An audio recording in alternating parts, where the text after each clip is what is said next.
Ant-Man and the Wasp was directed by Peyton Reed and stars Paul Rudd, Michael Douglas, Michelle Pfeiffer, and Evangeline Lilly. And this time around, Scott Lang is under house arrest after the events of Civil War, but soon meets back up with Hank Pym and his daughter Hope as they try to find a way to bring back Hope's mom, played by Michelle Pfeiffer, who's been trapped inside the quantum realm for 30 years.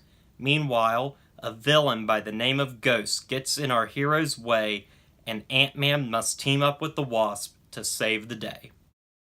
I was a fan of the first Ant-Man. I thought it was a really fun, entertaining adventure that didn't take itself too seriously, and was a breath of fresh air after the events of Avengers Age of Ultron. And that's what Ant-Man and the Wasp is here. It's meant to be a palate cleanser after the events of Avengers Infinity War, and for that, it's well worth it.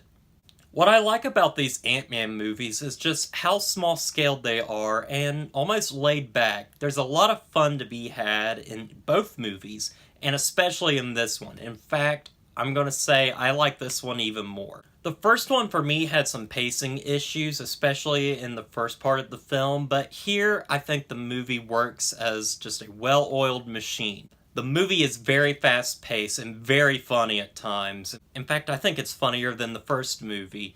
There's just a lot of good jokes in here, and Paul Rudd gives another great performance as basically the everyman.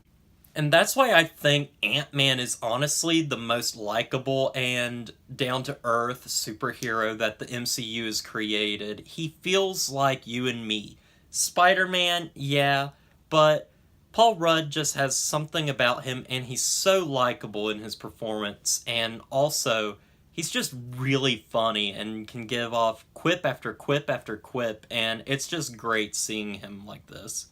Evangeline Lilly is back as the Wasp, and for being the debut of the character, or I should say the superhero, it's kind of disappointing. There's really not that much depth to her character, which is a shame because she's half of the movie's title. But overall, Evangeline Lilly does a great job with the character, and she does have a lot of fun moments with Paul Rudd and other people in the film, as well as some really great action scenes that she's in. This girl can kick ass.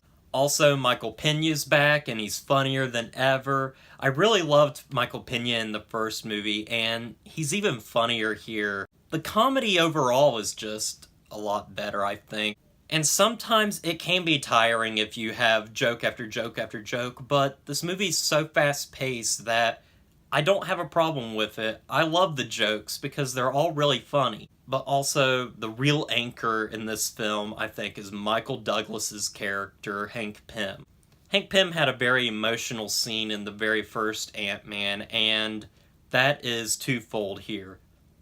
Michael Douglas gives a very terrific performance as Hank Pym, and you can really feel for him and you want to root for him. In fact, there's a part later on in the film where you're just rooting for him all the way. And what I think I like about this film is it's not as focused on Scott Lang's character anymore. That was the first film. What we get here is a lot more of the secondary characters having their own emotional journeys. And I really like that because Hank Pym becomes front and center, and the emotional drive of the story is Hank Pym getting his wife back, which is a very good emotional part of the film that I really enjoyed. But that doesn't mean Scott Lang doesn't have time to shine. I also was really impressed with the villain. Now, this villain, her name's called Ghost, isn't that in-depth of a character. She's not like a Thanos or a Vulture or a Loki, but she has something different about her that is very unique, and I honestly just like what they did with this character. She's not so much the villain of the movie than just an antagonist. She's an obstacle for the heroes, but she's not an overall villain because her motivations are not I'm going to take over the world, or I'm going to do bad things. No, this character is trying to survive, and I like that about this movie. I like that not all antagonists have to be villains. And is she going to be a memorable villain that people are going to think of? No, but I'm glad that they gave her some depth that was well appreciated. I really like the first Ant-Man movie, and I think it is a little underappreciated, and I feel like that'll be the same with this movie too. I think these two movies are filled with so much heart and feel more like family films than any of the other MCU movies. These have a real family dynamic to them and teach a lot of good morals, I think, and are just really good for kids, and they make you feel happy after seeing the movie. Yeah, it's funny, yeah, it's action-packed, but at the end of the day, it's just got a lot of heart in it, and you can't blame it for that.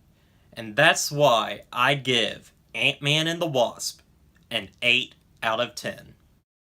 Guys, I wasn't expecting to love Ant-Man and the Wasp as much as I did, and because I did really enjoy the first one, but this one took it to a whole different level for me and made me realize that maybe the first one isn't as good as I thought it was, even though I think it is good.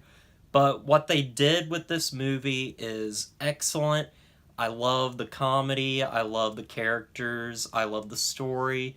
I just like this movie overall, with some problems with the Wasp character and the villain not being as memorable as she should be, but overall, it's a great movie and a fun ride to have. And if you haven't seen the film yet, stay until the mid-credits scene because you're in for a treat, especially if you saw Infinity War. But other than that, that's all I got to say, so don't forget to like, comment, and subscribe to the channel, and I'll see you guys in the next review.